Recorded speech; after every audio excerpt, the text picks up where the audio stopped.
My number one concern is there's been a complete, utter, total abdication of personal responsibility throughout our entire society. I don't think that anyone anywhere is taking blame themselves for what they did to contribute to the crisis. And I think that, again, it gets back to that blame game. I think it's the most damaging thing we can do as a country, is to blame a narrow set and not look within ourselves for what each of us did or didn't do to basic wrong that led to this mess. Michael Burry, who many people recognize as this character in this film, is not the type of person who hesitates to make bold economic predictions out of concern for his reputation. He has done this numerous times throughout the years, and the frightening part is that he is typically true in 2006 and 2007. His investors mocked him for predicting the collapse of the US housing market, only for him to be 100% accurate in 2008. In February 2021, when the latest recorded inflation rate in the United States was less than 2%, he projected a big inflation spike. In June of 2021, he forecasted the largest speculative bubble in the history of all things, and he was correct. How much do you know? In 2022, both stocks and cryptocurrency plummeted. In September of 2022, he projected a white-collar-led recession. Now, significant layoffs are occurring across the IT industry. The guy certainly has a flair for predicting the future, and he has just made another wild prediction that, if accurate, might have greater economic ramifications than anything he's said in the past few years. What is Burryi's stock market projection for 2023? Let's find out then. Welcome back at Market Empire, your partner giving you your daily dose about the latest crypto news and thoughts of different analysts and investors. Watch it till the end of the video. Michael Burry, made famous by Michael Lewis in his book The Big Short and played by Christian Bale, of course, in the movie, put out a fun-filled tweet that I think we need to dissect a little bit. I've got it up here on the screen. He says, yeah, inflation peaked, but it's not the last peak of this cycle. He says we will go lower and maybe even negative in the second half, and the U.S. will be in a recession by any definition. He doesn't give a date there, but sometime in the future, the U.S. will be in a recession. I guess it's implied that it's the second half. The Fed is going to have to cut, and the government's going to have to stimulate with some fiscal I guess, helicopter drops. Let's get to Justina Lee right now, joining us to talk about this and markets in general. Justina, it's really interesting that Michael Burry comes out and says the Fed's going to have to cut because we're going to go into such a deep recession in 2023. Does that jive with consensus? Yeah, that's a really big call there. But I think one part of the tweet that's really hitting at some of the big themes this year is the call for a recession. Now, if you look at all those Wall Street outlooks that they put out, I mean, that word does come up a lot. And it's one reason why a lot of strategists are expecting at least a better year for bonds, if not stocks. But I think the more controversial part of that tweet is the call for a rate cut. And now that is currently priced in the derivatives market, but we have seen Fed officials trying to push against that narrative. I mean, talking a lot about how they will need to see a persistent slowdown in inflation before they even think about stopping their monetary tightening campaign.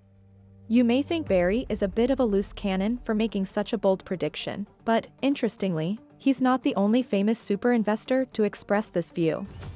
Charlie Munger is another fairly well-known individual who shares the view that the Fed's resolve will not be sufficient to combat inflation.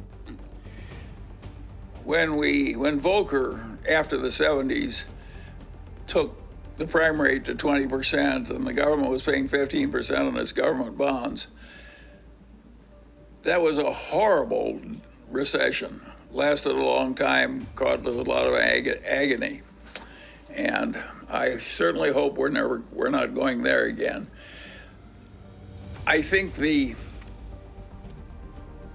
conditions that allowed Volcker to do that without an interference from the politicians were very unusual.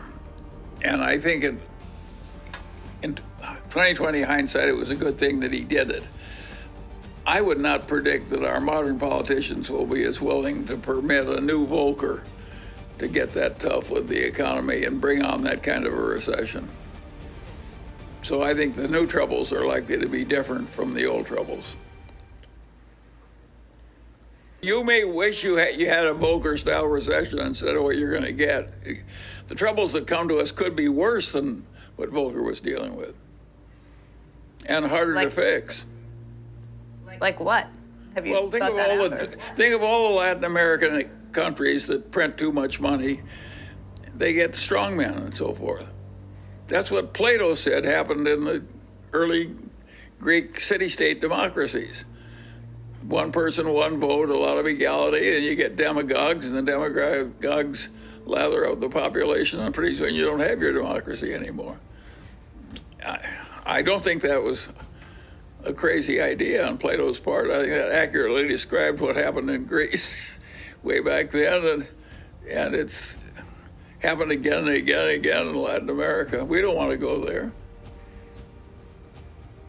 At least I don't. Me neither. Charlie, I'm going to ask a couple more of these inflation questions because it's in a similar vein, but they're nuanced and there's slightly different aspects. This is something from Simon Jacobs, who says, conventional economic theory argues that excessive monetary and fiscal stimulus over the last 2 years has triggered the highest inflation in 40 years. Do you broadly agree with this thesis? And more importantly, do you think there will be a high economic price to pay as the Fed attempts to bring inflation back under control? I guess the reasons for it. Well, the first part, I agree with it. We've done something pretty extreme, and we don't know how bad the troubles will be, whether we're going to be like Japan or something a lot worse. And what makes life interesting is we don't know how it's going to work out. I think we do know we're flirting with serious trouble. I think we also know that some of our earlier fears were overblown. Japan is still existing as a civilized nation, in spite of unbelievable excess by all former standards in terms of money printing. Think of how seductive it is. You have a bunch of interest-bearing debts, and you pay them off with checking accounts, which you're no longer paying interest. Think of how seductive that is for a bunch of legislators. You get rid of the interest payments and the money supply goes up. It seems like heaven. And of course, when things get that seductive, they're likely to be overused. They actually follow through is an entirely different question, as Charlie Munger and Michael Burry point out. The Fed certainly wants to bring inflation back down to 2 to 3%. Do you believe the Fed has the intestinal fortitude to smash inflation once and for all in 2020? Or will Michael Burry's forecast come true, bringing us back to the 1970s? What will the rate of inflation be? This is the query. If you did enjoy the video, please indicate so by clicking the like button. If you want to see more videos like this one, please subscribe, and I'll see you in the next video.